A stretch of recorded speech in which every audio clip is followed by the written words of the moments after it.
이제는 그것마저도 까마귀가 물어다 줄 떡과 고기가 떨어지고 또 시냇물이 말라버리게 됐습니다. 그랬더니 그 다음에 하나님이 엘리야에게 뭐라고 명하시냐면은 사르밧 과부 집에 가서 머물라.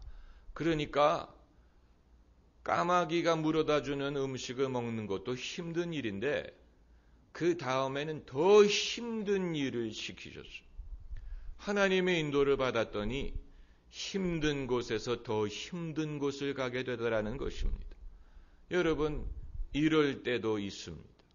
하나님의 인도를 받으면 반드시 더 좋은 곳, 더 편안한 곳으로 갈 것이다 라고 생각하지만 기근이 있을 때는 하나님의 인도를 받았더니 이 그릿 시냇가에서 더 힘든 사르밧으로 가서 그것도 돈 많은 과부라면 이해를 하겠는데 본인도 먹을 것이 없는 아주 가장 가난한 과부집에 신세를 지고 살게 하신 것입니다. 언제까지요? 여호와가 비를 지면에 내리시는 날까지 도리가 없습니다. 엘리야가 불평을 해도 소용이 없습니다. 네피의 시절은 언제까지 지속되느냐? 하나님이 지면에 비를 내리시는 날까지 지속됩니다. 그때가 언제냐? 아무도 몰라요. 엘리야도 몰라요. 때가 되면 하나님이 말씀하실 것입니다. 그래서 기다리는 것입니다. 여러분, 그동안에 우리가 당연히 진리라고 생각하고 의심치 않았던 세상의 원리들이 있었습니다. 그 대표적인 것이 중단 없는 발전입니다. 중단 없는 전진. 성장하지 않는 것은 병든 것이다.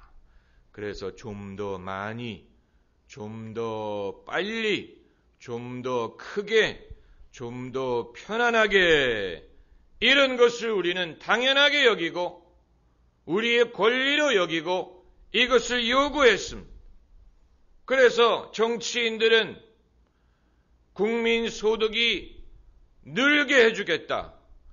또 국가의 경제 순위가 더 올라가게 해주겠다. 이런 식으로 공약을 내걸고 국민들은 그것을 바라고 그렇게 될 것을 기대했습니다. 이러한 원리가 모든 곳에 손을 뻗쳐서 신학교마다 교회 성장학을 가르치지 않는 곳이 없습니다. 그래서 교회도 당연히 성장을 해야 되고 성장하지 않는 것은 문제가 있는 것이고 더 많이, 더 크고 더 좋은 것, 우리 교회의 목적은 교인 10,000명이 되는 것이다. 이런 식으로 수치로 모든 것을 표현하고 믿음도 숫자로 표현할 수 있다고 생각했습니다. 우리는 발전이라는 것을 당연하게 생각하고 우리의 당연한 권리라고 생각했습니다. 그러나 그렇게 했더니 문제가 발생하기 시작하는 것을 보는 것입니다.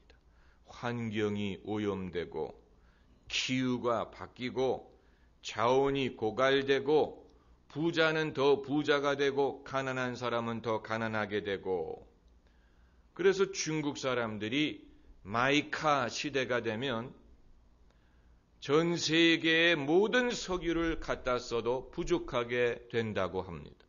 한번 상상을 해보세요. 중국의 그 많은 사람들이 전부 다 자동차를 한 대씩 몰고 다니면 전 세계의 석유를 다 갖다 써도 모자라게 된다는 얘기입니다. 아마 중국 사람들은 이런 말을 들으면 항의할 것입니다.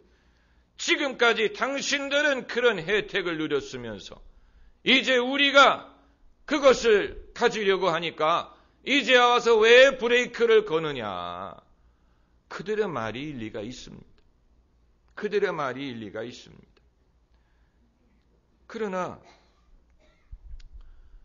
현재의 위기는 그동안에 우리가 막연한 이론으로만 생각했던 것이 실질적으로 우리의 지갑에 영향을 끼치기 시작하는 것입니다. 실질적으로 그 여파가 우리의 주머니 사정에 영향을 끼치기 시작하면서 우리가 조금씩 실감을 하기 시작하는 것입니다. 그래서 이제는 부자가 더 부자가 되는 게 아니고 부자도 가난해지고 가난한 사람은 더 가난해지는 그런 시대가 됐습니다. 아마 사람들은 내가 만회할 거다, 만회할 때를 기다리고 있을 것입니다마는 그런 기회가 과연 올지 그것은 아무도 장담할 수가 없습니다. 여러분, 당연히 발전이 필요합니다. 성장도 필요하고 당연히 진보가 필요하지요. 그러나 탐욕과는 다른 것입니다. 발전과 탐욕은 다른 것입니다. 구별하기 힘들지 모르지만 분명히 다른 것입니다. 이 미국발 금융위기는 탐욕에서 비롯된 것입니다. 일단 사람들이 자기 능력이 되지 않는데 억지로 빚을 내서 집을 산 데서부터 문제가 발생했습니다.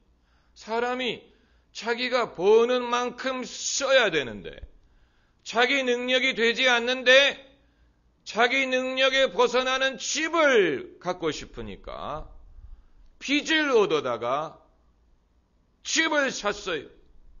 그리고 은행은 신이 나서 돈을 빌려줬습니다. 집값이 올라갈 때는 그래도 괜찮아요. 그런데 문제는 누가 집값이 영원히 올라갈 것이라고 장담했냐는 것입니다. 집값이 어떻게 항상 올라갈 수 있습니까? 떨어질 수 있는 것이죠. 미래를 누가 장담할 수 있습니까?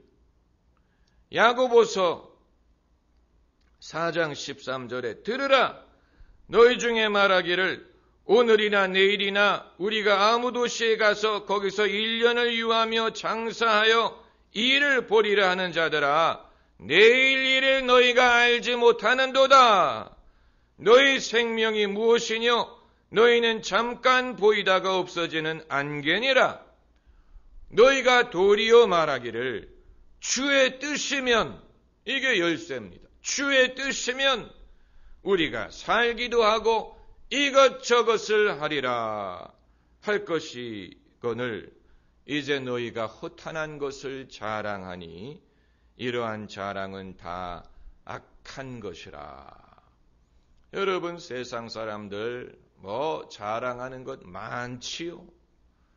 어느 나라가 가장 높은 건물을 짓느니 가장 큰 오일 탱커를 만드느니 이런 식으로 자랑하는 것이 다 허탄한 것입니다.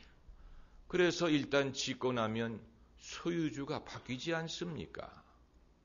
다 짓고 나니까 소유주가 바뀌는 것을 우리가 얼마나 많이 봐왔습니까?